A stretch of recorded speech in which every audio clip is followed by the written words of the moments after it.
High in the Wyoming mountains, a wild Mustang named Spirit stood before a narrow metal trailer. Most thought this stallion would go into pieces, but what happened next didn't just break the silence, it broke every rule of nature.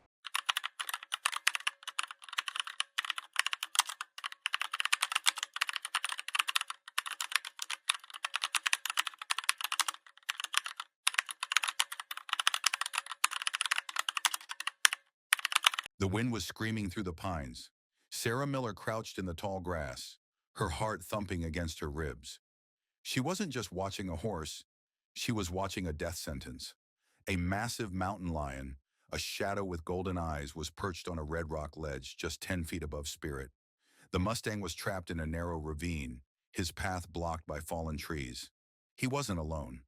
Behind him stood a tiny, trembling foal, its legs shaking like leaves. The lion tensed its muscles. It was ready to spring. Sarah knew she had no time. She didn't have a gun, only a bright orange emergency flare. As the lion launched into the air, a blur of fur and claws, Sarah pulled the pin.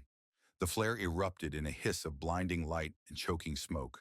The lion shrieked, twisting in midair and landing hard before vanishing into the brush. Spirit didn't run. He turned his massive head, looked Sarah right in the eyes, and let out a soft breath. For the first time in his life, a wild king had looked at a human and chose trust over fear. The silence that followed that attack was heavy. The orange smoke from the flare drifted slowly upward, mixing with the cold mountain mist. Sarah stood frozen, her hands still shaking. She expected Spirit to bolt, to lead the foal away into the safety of the deep timber. But he stayed. He lowered his head and nudged the foal toward her. It was a gesture so quiet, yet so profound, that Sarah felt a lump form in her throat. Sarah Miller wasn't supposed to be here. Back in Boston, her mother was probably setting a table for a Sunday dinner she would never attend. Her mother wanted her to marry a lawyer, to live in a house with a white fence. But Sarah's heart belonged to the dust and the sagebrush. She had spent the last 3 years living out of an old Ford truck that smelled like wet dog and stale coffee. She was a scientist, but the university had recently cut her funding. "You're too emotional, Sarah," they told her. "Animals don't have feelings. They have instincts." Standing in that ravine, Sarah knew they were wrong. She spent the next few weeks following Spirit's herd from a distance. She didn't use a saddle. She didn't use a rope. She just sat on a rock and whistled low, a sound that Spirit began to recognize. He would come within 10 feet of her, his ears twitching, watching her take notes. He was the leader of the last truly wild herd in the basin, a magnificent creature with a coat the color of a stormy sea and a mane that flowed like a river. But the peace of the high country was about to be shattered by a threat much worse than a mountain lion. Little did Sarah know, someone else was watching Spirit from the shadows. A week later, the low rumble of heavy engines broke the morning quiet. Sarah saw the dust clouds first. Poachers. They weren't there for the beauty of the land. They were there to capture the herd for the illegal meat market. Spirit's life was in immediate danger. Sarah knew there was only one way to save him. She had to get him into her small, battered metal trailer and move him to a private sanctuary miles away. But Spirit was a Mustang. To him, a trailer was a cage, a trap, a place where freedom went to die. As the poachers' trucks climbed the ridge, Sarah backed her trailer up to the meadow. She lowered the ramp. Her hands were shaking as she held a handful of sweet clover. The trucks were getting closer. She could hear the men shouting, the sound of lassos hitting the ground. Spirit looked at the dark opening of the trailer. He looked at the dust on the horizon. He looked at Sarah. She whispered, "Please, Spirit. Just trust me." He didn't hesitate. He didn't kick. He didn't fight. He walked up the ramp with a steady, royal grace. He stepped into the darkness of the trailer voluntarily, trusting a human to lead him to safety. The door clicked shut just as the first poacher's truck roared into the meadow. Sarah's heart was in her throat as she floored the gas, leaving the dust and the danger behind. The drive to the sanctuary was 5 hours of pure tension. Every time she hit a bump, Sarah winced, praying Spirit wouldn't panic. But when she checked the small window, he was standing calm, his eyes watching the road. The new ranch was a paradise, a vast valley surrounded by high, sturdy fences and grass that reached his knees. It belonged to an old rancher named Hank, a man with a face like a wrinkled map, who didn't say much but knew horses better than anyone. Sarah spent her days on the porch of the small cabin, watching Spirit rediscover his strength. She wanted to prove to the world that he was more than just a beast. She brought in a large, unbreakable mirror and placed it in the middle of the field. Most animals think their reflection is a rival. They attack or they run. Spirit approached the glass. He stood still for a long time. He tilted his head to the left, then the right. Then he did something that made Sarah gasp. He raised his left hoof and touched a very specific scar on his shoulder, a scar he could never see without that mirror. He looked at the reflection, then looked at his own shoulder. He knew. He possessed a sense of self. He wasn't just a horse, he was an individual. But just as Spirit was learning who he was, the sky turned a bruised, angry orange. A different kind of monster was coming. The summer of 1988 brought a heat that turned the grass to tinder. One afternoon, a bolt of dry lightning struck a dead pine on the ridge. Within minutes, the valley was a furnace. The wind caught the flames, turning them into a wall of fire 60 feet high.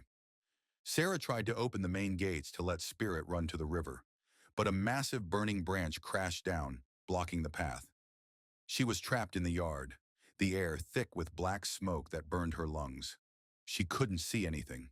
"Spirit!" she cried out, but her voice was lost in the roar of the fire. Suddenly, she heard a sound like a thunderclap. Spirit hadn't run for the hills. He had kicked through the heavy timber of the corral fence to get to her. He neighed, a sound of pure command, telling her to move. As they raced through the choking heat, Spirit stopped abruptly. He began to dig at the ground. There, in a tangle of old wire fence, sat a mother deer. Her leg was caught deep in the metal. Her eyes were wide with terror. A mountain lion, the same one from the ravine, also fleeing the fire, was prowling the edge of the smoke. It was starving and desperate. Sarah thought the deer was dead because she was so still. "We have to go, Spirit! The fire is coming!" Sarah screamed, but Spirit refused to move. He stepped between the deer and the prowling cat, baring his teeth, and let out a scream that sounded like a war cry.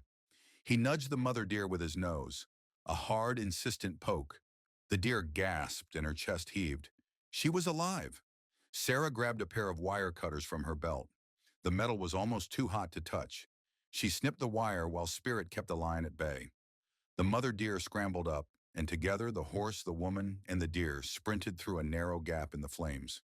They leaped into the cool, dark waters of the river, just as the forest behind them exploded into a pillar of fire. Spirit had saved not just Sarah, but a life that owed him nothing. The weeks after the fire were gray and somber. The valley was covered in ash, but life began to crawl back. The mother deer and her fawn stayed near the ranch for a long time, a strange, silent thank you to the horse that stood guard. Sarah spent her evenings brushing the soot from Spirit's coat. The bond was now unbreakable. They had walked through the fire together. The story of the fire horse began to spread through the small towns of Wyoming. People brought hay and supplies. Even her mother called from Boston. "I saw the news, Sarah," she said. I'm, I'm proud of you." Sarah felt a sense of peace she had never known. Spirit was a hero. He was safe. He was home. She began to write her book, The Mind of the Mustang. She wanted the world to know that these horses were the soul of the American West. But a cold wind was blowing in from the north. A challenge was coming that would test Spirit's soul to the very limit. It wasn't a fire this time. It was the ice. Winter hit the Rockies with a brutal, sudden hand. A whiteout storm buried the ranch in 5 feet of snow in a single night. The temperature dropped to 40 below zero. Sarah's cabin was nearly covered by the drifts. In the middle of the night, the power went out. The heat died. Sarah knew she had to get to the barn to check the heaters for the other rescued animals. She stepped out into the swirling white abyss. The wind was so strong it knocked her flat. Within seconds, she lost her sense of direction. The cabin vanished. The barn was nowhere to be found. She was walking in circles, her breath freezing in her throat. Her legs grew heavy, like lead. She sank into a deep snowdrift, the cold seeping into her bones. It felt like a warm blanket, whispering to her to just sleep. Her eyes began to close. Then she felt a heavy, warm weight. It was Spirit. He had broken out of his stable, sensing she was in trouble. He had navigated the blind storm using some internal compass Sarah couldn't understand. He didn't try to lead her back. He knew she couldn't walk. He did something incredible. He lay down in the deep snow, curling his massive warm body around her. He shielded her from the freezing wind with his flank. He let her tuck her frozen hands deep into his thick winter mane. For 12 hours, the stallion stayed pinned in the freezing snow. He used his own life force, his own heartbeat to keep her warm. When the sun finally broke through the clouds the next morning, old Hank found them. Spirit was covered in a thick layer of frost, his breath coming in ragged gasps. But Sarah was alive. He had given her his warmth at the cost of his own health. Spirit's recovery took months. He had suffered severe frostbite on his ears and back. Sarah never left his side, sleeping in the hay of his stall to keep him company. As Spirit got stronger, the world outside was getting darker for his kind. The government was planning a massive cull, a legal removal of all wild horses from the surrounding public lands. They called them a nuisance. They planned to herd them into trucks and send them to holding facilities. Sarah knew what those facilities really were. They were the end of the line. She knew that if she didn't win this final fight, Spirit's brothers and sisters would disappear forever. She had the data. She had the stories.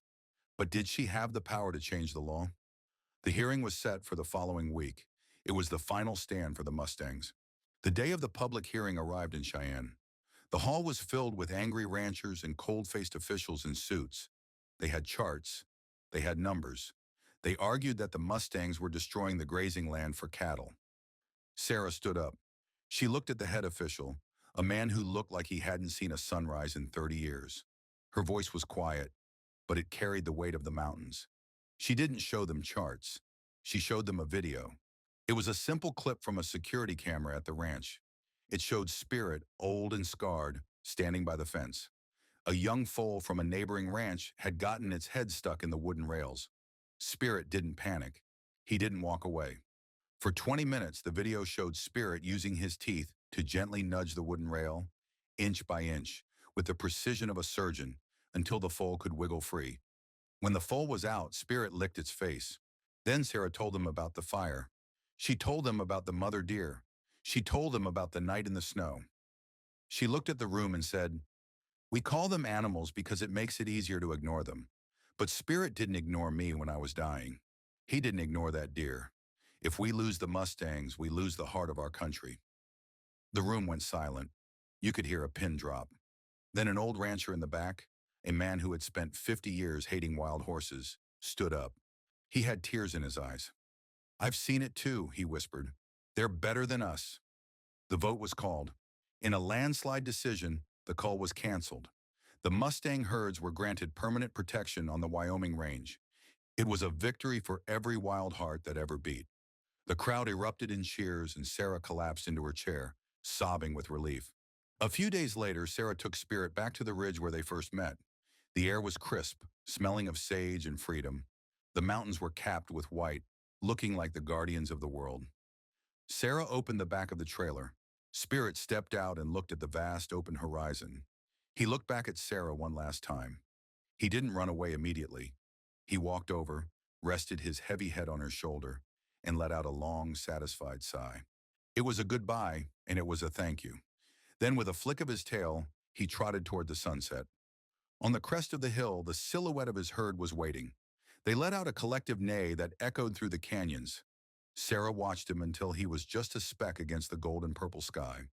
She had saved him once, but he had saved her soul 1,000 times over.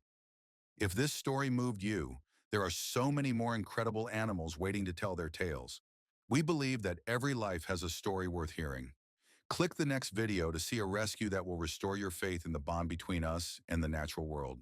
And please leave a comment below. Have you ever felt a connection with an animal that changed your life? We'd love to hear your story. Don't forget to subscribe to join our community of animal lovers. See you in the next one.